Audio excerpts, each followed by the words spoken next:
أعوذ بالله من الشيطان الرجيم. بسم الله الرحمن الرحيم. إنا نحن نزلنا الذكر وإنا له لحافظون. صدق الله العظيم.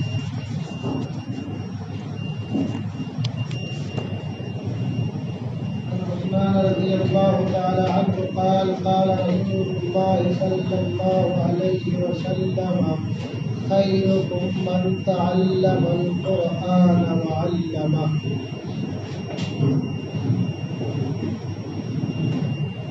وعن أنس بن مالك رضي الله تعالى عنه قال قال رسول الله صلى الله عليه وسلم إن لله أهلين من الناس. قالوا ومن هم يا رسول الله؟ قالوا هم أهل القرآن وخاصته. رواہ ابن ماجہ. حضرات محترم، یہ دنیا ابتدائے آفرینش سے لے کر کے اب تک روشنی اور تاریکی، حق اور باطل، ضلالت و ہدایت کا گویا کی آماج گاہ رہی ہے، اور حالات اور معاشرت کے لحاظ سے جس کی اکثریت ہوتی ہے، آہستہ آہستہ اسی کا غلبہ اور تسلط ہو جاتا ہے۔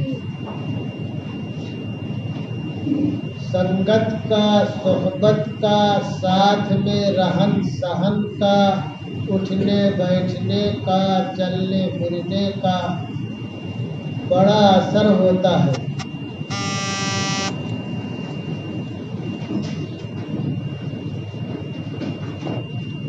اور جو اثرات ہوتے ہیں باطل کے، ضلالت کے، وہ نہ سمجھ ساتھیوں میں جلدی اثر کر جاتے ہیں۔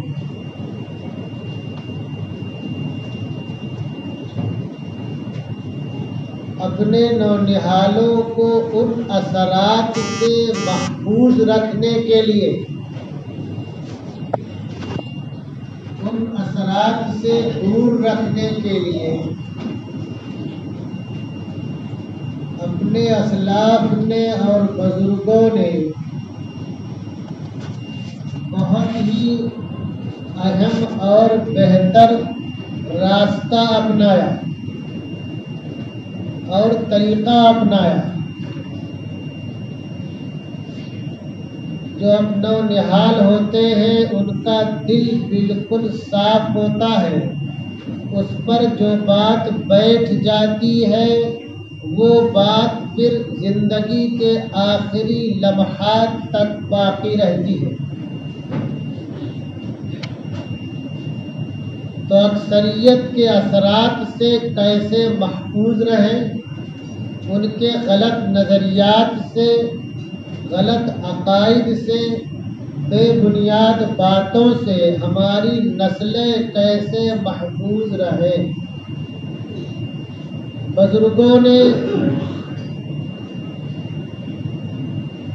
جب یہاں اپنے پرکھوں کی حکومت تھی تب بھی، اور جب ان کی حکومت کو گھن لگ گئے اور تخت و تاج کے پائے ہلنے لگے، اور وہ لوگ جو کہ اسلام، قرآن، سنت کے جانی دشمن تھے، آہستہ آہستہ ان کا تسلط ہونے لگا، اس وقت بھی اپنے اسلاف نے وہ طریقہ اپنایا جو کہ بر صغیر کے علاوہ کسی اور خطے میں لوگوں نے اپنانے کی کوشش نہیں کی۔ اور وہ طریقہ کیا تھا کہ جگہ جگہ مدارس قائم کیے جائیں، مکاتب قائم کیے جائیں، جامعات قائم کیے جائیں،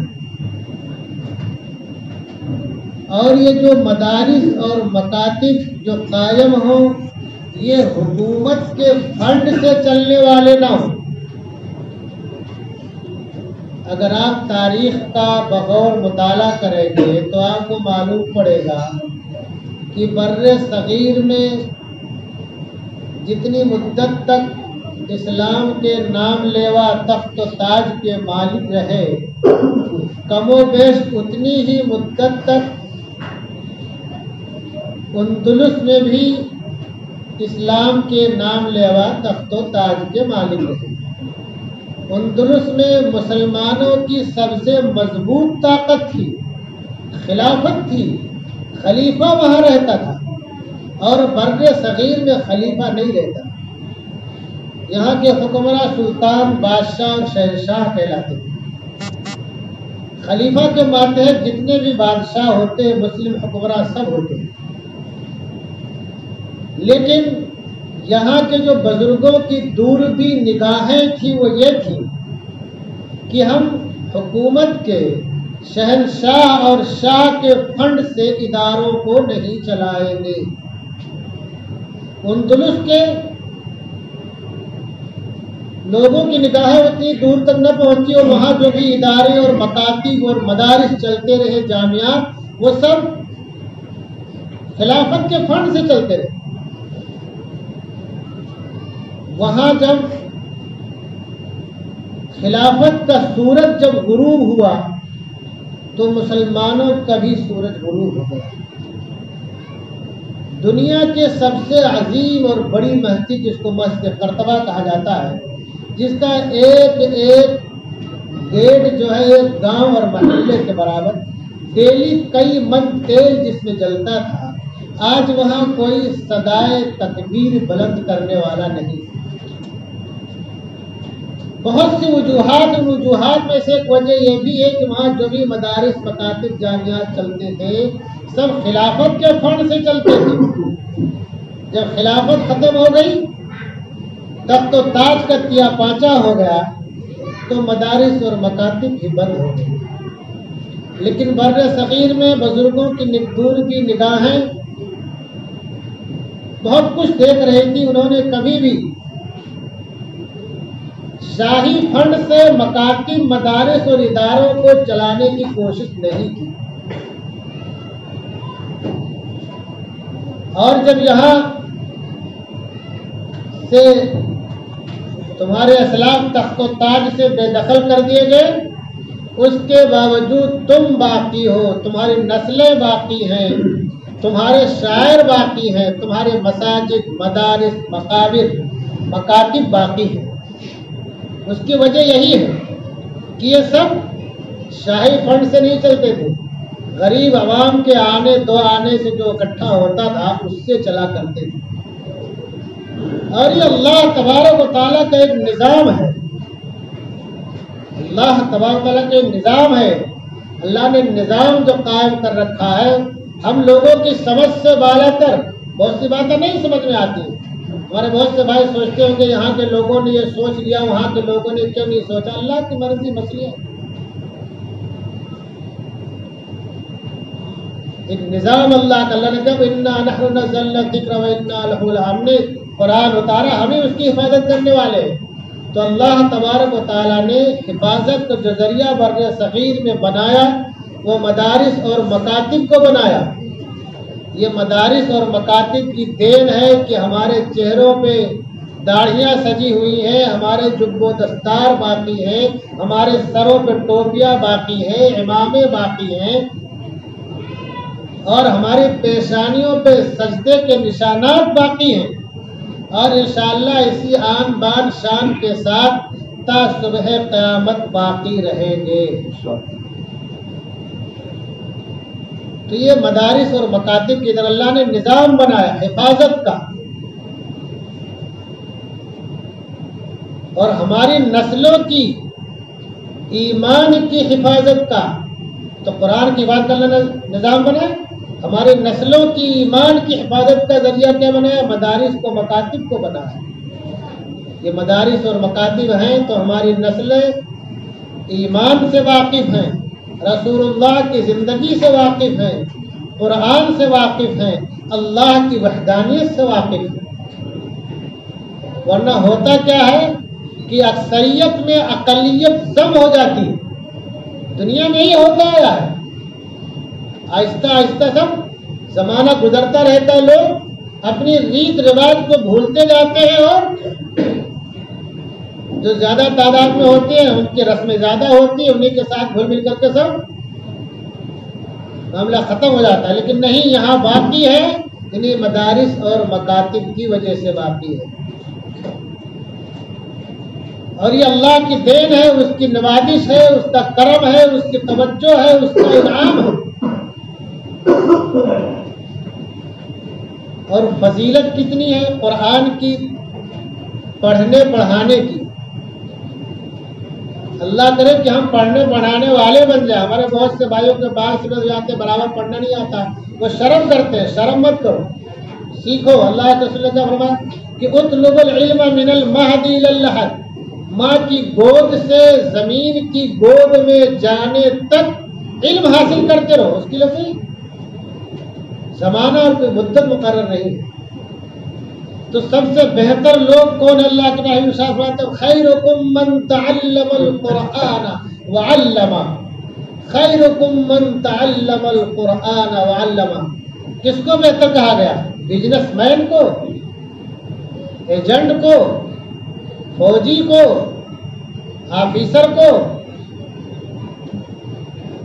کروڑ پتی ارب پتی کو نہیں۔ کیا فرمایا؟ خیرکم من تعلم القرآن وعلمہ، تم سے سب سے بہتر وہ ہے جو قرآن سیکھے اور سکھلائے۔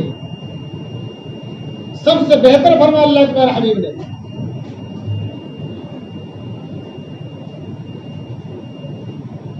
قرآن سیکھنا اور سکھلانا، پڑھنا اور پڑھانا۔ اور پھر اللہ کے حبیب ارشاد، ابن ماجہ کی روایت ہے، حضرت انس بن مالک رضی اللہ عنہ راوی ہے، کیا فرماتے ہیں؟ ان للہ اہلین من الناس، کہ لوگوں میں اللہ والے ہیں۔ اہلین اللہ والے، اور بہت سے اس کے ترجمے ہو سکتے ہیں۔ تو صحابہ کرام نے پوچھا وہ کون لوگ ہیں یا رسول اللہ؟ قالوا من هم یا رسول اللہ؟ ہم نے ہم اہل القرآن و خاصتہ، وہ اہل قرآن اور اس کے خاص لوگ، قرآن پڑھنے پڑھانے والے، قرآن سے لو لگانے والے، قرآن سے تعلق باقی رکھنے والے، بنا کر رکھنے والے۔ اور قرآن سے تعلق جو ہے بہت سی شکلوں میں ہو سکتا ہے، ناظرہ پڑھنے والا بھی، دیکھ کر پڑھنے والا، معنی کے ساتھ پڑھنے والا بھی، زبانی یاد کر کے سنانے والا بھی۔ سب کی فضیلت ہے الگ الگ، سب کی فضیلت ہے الگ الگ۔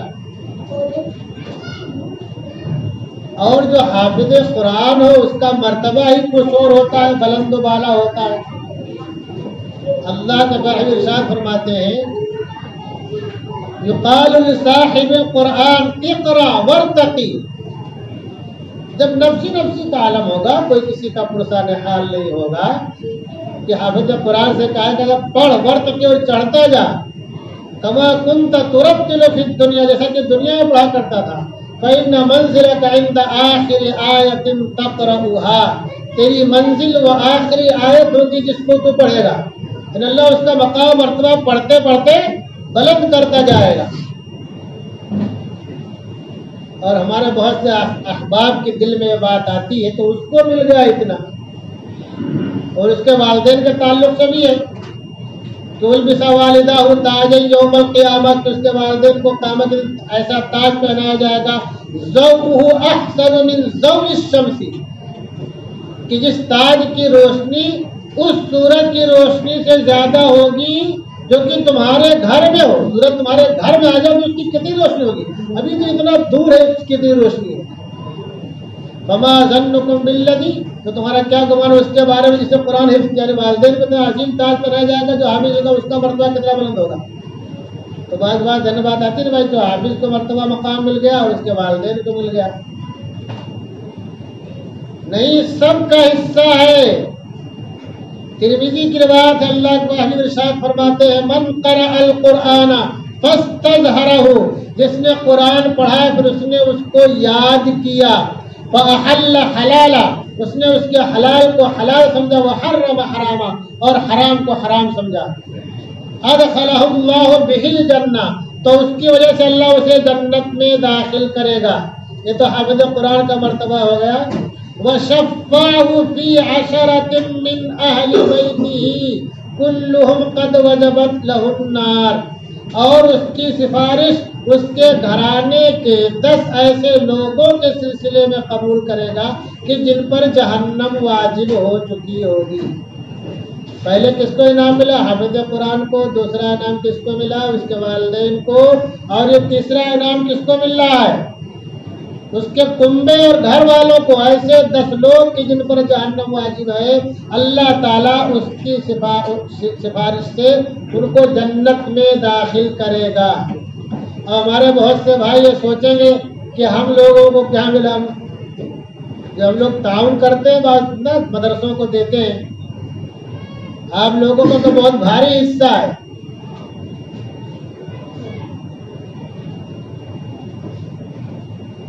اللہ کے پیارے حبیب ارشاد فرماتے ہیں کہ یہ روزہ اور قرآن سفارش کرے گا۔ روزہ کیا بولے گا؟ ربی انی منعتہ الطعام بالنہار، میں نے اس کو دن میں کھانے سے روک کے رکھا۔ فشفعنی فی بار لا، میری سفارش اس کے بارے میں قبول فرما۔ ویقول قرآن انی منعتہ النوم باللیل، اور قرآن کہے گا ہم نے اس کو رات میں سونے سے روک کے رکھا۔ فشفعنی فی، تو میری سفارش اس کے حق میں قبول فرما۔ تو روزہ جس کی سفارش کرے، قرآن جس کی سفارش کرے، فیشفعان، تو کیا ہوگا؟ اللہ ان دونوں کی سفارش قبول کر لے گا۔ آپ رمضان میں روزہ رکھتے ہیں، رات میں تراویح پڑھتے نہیں پڑھتے؟ تو جو تراویح پڑھتے ہیں 1.5-2 گھنٹہ کی، 3 گھنٹہ کی جو بھی رہتی ہے، تو آپ کی نیند قربان نہیں ہوتی ہے؟ تو آپ جو 2-2.5 گھنٹہ آپ نے نیند کی قربانی دی، وہ قرآن اس تعلق سے آپ کی سفارش کر رہا ہے۔ تو اللہ کی رحمت کے بارے میں کیا؟ رحمت حق بہانہ میں جویت، بہانہ میں جویت۔ اللہ کی رحمت جو ہے بہانہ ڈھونڈتی ہے، روپیہ پیسہ نہیں ڈھونڈتی۔ تو اللہ کی رحمت کیا؟ بہانہ ڈھونڈے۔ کیا آپ نے رات میں جاگ کر کے تراویح پڑھی، قرآن سنا، تو حافظ کو انعام ملا، حافظ کے والدین کو انعام ملا، کنبے قبیلے والے اڑوسی پڑوسی کو بھی انعام مل رہا ہے، اور جو لوگ قرآن تراویح میں سن رہے ان کو بھی انعام مل رہا ہے۔ اللہ تعالیٰ قرآن اور روزے کی سفارش ایسے لوگوں کے بارے میں قبول کر رہا ہے، یعنی کہ مغفرت بہت آسانی سے اللہ تعالیٰ مغفرت کا راستہ ہموار کر رہا ہے۔ تو یہ سب سلسلہ کہاں سے بنتا چلا آیا؟ بر صغیر کے جو مشائخ تھے، جو بزرگان دین تھے، جو علماء کرام تھے، جن کی دور بھی نگاہیں دیکھ رہی تھی کہ ہم کو شاہی فنڈ سے مدرسے، مکاتب، مدارس، مساجد نہیں چلانے ہیں، ہم کو اپنے عوام کے آنا پائش کا جو پیسہ آئے گا اس سے چلانا ہے۔ وہ سلسلہ اب تک باقی ہے، انشاءاللہ تا صبح قیامت باقی رہے گا۔ وہ سلسلہ جب تک باقی رہے گا تب تک انشاءاللہ اللہ تعالیٰ آپ سب کے مغفرت کے ذرائع اور وسائل پیدا کرتا رہے گا۔ اور خالی مغفرت کے ذرائع اور وسائل ہی نہیں پیدا کرے گا، آپ کی نسلوں کی ایمان کی مضبوطی باقی رہے گی، آپ کی نسلوں کی ایمان کی مضبوطی باقی رہے گی، آپ کی نسلیں اللہ کا نام لیوا رہیں گی، آپ کی نسلیں رسول اللہ کی سنت کو زندہ کرنے والی باقی رہیں گی۔ اگر یہ سلسلہ تھم جائے تو 30-40 سال میں آپ دیکھیں گے کہ عجیب منظر ہو جائے گا، عجیب منظر ہو جائے گا۔ آپ تاریخ پڑھو، بہت پیچھے زیادہ مت جاؤ، ان علاقوں میں چلے جاؤ۔ البانیہ کا نام سنا ہوگا آپ نے۔ البانیہ میں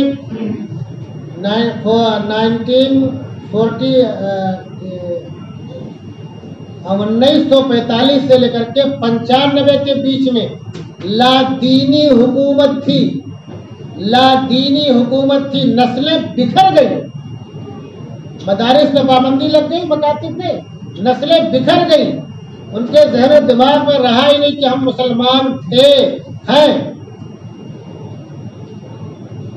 اور جب ایسے ملحدوں کی حکومت کا خاتمہ ہوا تو جو 2-4 لوگ نکل کے آئے وہ کون لوگ تھے؟ نہیں مدرسوں کے پڑھے ہوئے لوگ تھے جنہوں نے پھر سے اپنی نسلوں کو اسلام بتانے کی کوشش کی، قرآن پڑھانے کی کوشش کی، کیسے کیسے انہوں نے محفوظ کر رکھا تھا وہ تعلیم، جو بوڑھے ہو گئے ضعیف ہو۔ تو کون لوگ تھے جو نہیں مکاتب اور مدارس کے پڑھے ہوئے تھے، جنہوں نے اپنی 30-40 سال 50 سال کے بعد جبکہ وہ قریب المرگ تھے اور لادینی حکومت کا خاتمہ ہوا تو نئے سرے سے جو اسلام کو زندہ کرنے کی کوشش کی کن لوگوں نے؟ انہی مدارس اور مکاتب کے پڑھے ہوئے جو کچھ لوگ زندہ بچ گئے تھے، ورنہ 30-40 سال میں نسلیں بدل جاتی ہیں، ان سب کے ذہن بدل گئے۔ وہ شراب کو حرام نہیں، شراب کو شراب نہیں سمجھتے تھے، خنزیر کو خنزیر نہیں سمجھتے تھے، زنا کو زنا نہیں سمجھتے تھے۔ آپ تاریخ کا مطالعہ کرو تو یہ مدارس اور مکاتب جب تک باقی ہیں انشاءاللہ ہماری نسلیں اسلام پر قائم رہیں گی اور ان کا خاتمہ ایمان پر ہوگا، اور انشاءاللہ مدارس اور مکاتب بر صغیر میں تا صبح قیامت باقی رہیں گے، اور ہم اور ہماری نسلیں انشاءاللہ آن بان شان کے ساتھ باقی رہیں گی، اسلام پر باقی رہیں گی، ایمان پر خاتمہ ہوگا۔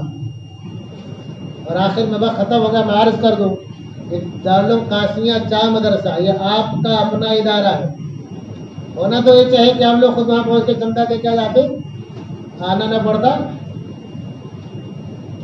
تو وہاں کے چندے سلسلے میں حاضر ہوا ہوں۔ آپ کا اپنا ادارہ ہے چار مدرسہ دارالعلوم قاسمیہ، آپ حضرات بڑھ چڑھ کر کے تعاون کریں، یہ جو ہم تعاون کریں گے اس کا ثمرہ ہو سکتا ہے کہ ہم کو دنیا میں نہیں دکھائی دے، تو بعض دفعہ دکھائی پڑتا ہے۔ واقعہ بتا دوں میں، حضرت رابعہ بصریہ رحمت اللہ علیہ رحمت واسعہ کے پاس 2 مہمان آ گئے، بہت بھوکے تھے، تو دیکھا 3 روٹی رکھی ہے، ایک سائل آیا تو حضرت رابعہ بصری نے گنا تو 3 روٹی تھی، تو لوگ سمجھے کہ 3 روٹی ہے، شاید ایک اس کو دے دیں گے تو ہم لوگ کھلا دیں گے، بھوکے لوگ بہت ہیں، تو انہوں نے کیا کیا 3 روٹی دے دیا سائل کو، صدقہ کر دیا۔ ابھی لوگ پریشان، کتنی بھوک لگی، اتنا لمبا ہم لوگ آئے، جو کچھ تھا وہ بھی چلا گیا۔ کچھ ہی ٹائم گزرا تھا کہ پڑوس کی حویلی سے خادمہ جو ہے روٹی لے کر کے آئی، پورا ٹوکرا بھر کے، تو حضرت رابعہ بصریہ نے گنا اس کو، 1 سے لے کر کے کئی روٹی تھی؟ 27۔ کتنی تھی؟ تو خادمہ سے کہا یہ تمہاری مالکہ نے ہمارے یہاں اس کو نہیں بھیجا ہے، تم کو غلط کہا، نہیں تمہارا بھیجا، کہا نہیں ہمارا نہیں بھیجا، جا کے تم پوچھو اپنی مالکہ سے۔ تو جب وہ واپس گئی تو مالکہ نے کیا کہا 3 روٹی اس میں اور رکھا، اور ابھی سالن کا بھی ڈونگا رکھا اسے بڑا بھاری، کہا جاؤ دے آؤ، انہیں کیا بھیجا۔ اب دوبارہ جب وہ خاتمہ لے کے آئے تو حضرت رابعہ نے گنا اس کو کہ 30 روٹی تھی، تو کہا میرے یہاں ہی بھیجا ہے، کیا کہا؟ میرے یہاں ہی بھیجا ہے۔ تو جو 2 یہ مہمان تھے یہ بولے آپ نے پہلے واپس کر دیا، بعد میں کہا میرے یہاں بھیجا ہے، تو کہا میں نے اس لیے واپس کر دیا کہ ہمیں معلوم ہے کہ اللہ 1 کا 10 دیتا ہے، ہم نے 3 روٹی کی 27 کیسے آ گئی، کم کیسے ہو گیا 30، اس لیے ہم نے واپس کر دیا۔ تو آئے گی روٹی تو 30 اور سے زائد آئے گی، اور واپس کرنے کا نتیجہ کیا ہوا کہ سالن کا ڈونگا بھی بھر کے آ گیا اور روٹی بھی 30 ہو گئی۔ تو اللہ کا تو 1 پہ 10 کا وعدہ ہے، تو بعض دفعہ نقد ملتا ہے اور بعض دفعہ اللہ تعالیٰ ذخیرہ کر دیتا ہے۔ ہمارے جو سیئات ہیں، ہمارے جو کرتوت ہیں، ہمارے جو اعمال ہیں، اللہ تعالیٰ اس کو مٹانے اور ختم کرنے کے لیے اللہ اس کو ذخیرہ کر دیتا ہے، اور وہ مرنے کے بعد اللہ اس کو بڑھا چڑھا کر کے دیتا ہے۔ حضرت مولانا دوست محمد قریشی رحمۃ اللہ رحمت واسعہ کا واقعہ ہے، ملتان سے ہندوستان آئے پڑھنے کے لیے، وہ بھی ہندوستان میں تھا، اور ان کا داخلے کا ٹائم نکل چکا تھا، مشکل سے داخلہ ہوا، خالی پڑھنے کے لیے کہ درجے میں آپ آ سکتے ہو، ساری سیٹیں فل ہے، نہ رہنے کی جگہ، نہ سونے کی جگہ، نہ کھانے کی گنجائش، آپ بہت لیٹ ہو گئے اس لیے۔ تو حضرت نے کہا ٹھیک ہے، تو مسجد میں گئے، وہاں کے مؤذن صاحب سے بات کیا یا امام صاحب سے جب صفائی وغیرہ کر دیا کر کے ہم کو یہاں سونے کی جگہ کہا ٹھیک ہے سو جاؤ بھائی. اب کھانے کا انتظام نہیں ہوا, آدمی پانی پہ کب تک گزارا کر سکتا ہے. تو ایک دن عصر کے بعد بیٹھے تھے مسجد کے باہر, بہت ہی چہرہ زرد, کئی دن سے آدمی کھانا نہیں کھائے گا اور بہت غمگین تھے کہ اب لگتا ہے کہ علم حاصل کرنا میرے قسمت میں نہیں ہے, مجھے اپنے گھر واپس ہی جانا پڑے گا. اسی غم میں اور فکر میں بیٹھے ہوئے تھے کہ ایک خاتون گزری. کہا کیا بات ہے, تم تو بہت شریف گھر کے لگتے ہو, شریف بھی لگتے ہو, کوئی بات ہے کیا؟ تو بولے ماں جب اپنا کام کرو, تم سے کیا بتا نہیں, بتاؤ کیا بات ہے, ہو سکتا ہے ہم سے حل ہو گیا معاملہ تمہارا. تو کہا ایسی سی بات ہے. کہا ایسی بات تو کوئی فکر مت کرو, میں کام کرتے ہوئے بڑے گھر میں, ہم کو 2 روٹی صبح ملتی ہے, 2 روٹی شام کو ملتی ہے, 1 روٹی میں کھا لوں گی, 1 تم کو دے دیا کروں گی, دونوں ٹائم. کہا اچھی بات ہے. تو ان بوڑھی عورت نے جو کام کرتی تھی, 1 روٹی ان کا جب مدرسے چھٹی ہوتی کھانا کھانے کی, اس ٹائم لے کر کے وہاں مسجد کے باہر کھڑی رہتی, اکثر ان سے پہلے روٹی لے کے پہنچ جایا کرتی تھی, 1 روٹی صبح شام دونوں ٹائم. اور پھر یہ 1 سال ایسے گزرا, دوسرے سال پھر ان کا داخلہ ہو گیا, رہنا بھی ہو گیا اور کھانا بھی ہو گیا مدرسے میں. خیر ان کی تعلیم پوری ہو گئی, اپنے وطن گئے, بہت بڑے عالم بن گئے, بڑا مقام مرتبہ مل گیا. پھر حج کرنے گئے تو وہاں خواب میں دیکھا کہ خاتون بہت ہی عظیم تخت پہ ہے, جو جواہرات سے سونے سے جڑا ہوا ہے, بہت ہی شان بان کے ساتھ ہیں. تو دیکھا تو وہی ضعیفہ ہے, بوڑھی ماں جو کو روٹی کھلایا کرتی تھی. تو نے پوچھا ماں جی آپ کو اتنا مقام بلند مرتبہ کیسے مل گیا؟ مطلب یہ آرزو تھی کہ میں بھی معلوم کر لوں کیسے مل گیا, میں بھی عمل کروں, کوئی وظیفہ وغیرہ ہوگا. تو کہا بیٹا میں نے جو تم کو 1 سال تک صبح شام 1 روٹی کھلایا ہے نا, یہ اس کے بدلے میں ہم کو اللہ نے اتنا عظیم مقام مرتبہ عطا فرمایا ہے. تو بعض دفعہ اللہ نقد دیتا ہے, بعض دفعہ ادھار کر دیتا ہے. تو بعض دفعہ جو ادھار ہوتا ہے وہ نقد سے زیادہ بہتر ہوتا ہے. آنکھ بند ہونے کے بعد اولاد اگر نیک ہے تو کچھ دعا وغیرہ کرے گی, اور نیک نہیں ہے تو گالیاں دیں گے, ہے کہ نہیں ہے؟ آنکھ بند ہونے کے بعد جس رسد کی ضرورت ہے, جس رسد کی آپ کو ضرورت ہے, وہ ابھی آپ جو خرچہ کرو گے وہ انشاءاللہ وہاں آپ کو ملے گا. جب کہ آپ کا کوئی پرسان حال نہیں ہوگا تو آپ کو یہی صدقہ خیرات, یہی مدارس مکاتب میں دینا, غریب و محتاجوں کی مدد کرنا, یہی آپ کے کام آئے گا. وما علینا الا البلاغ.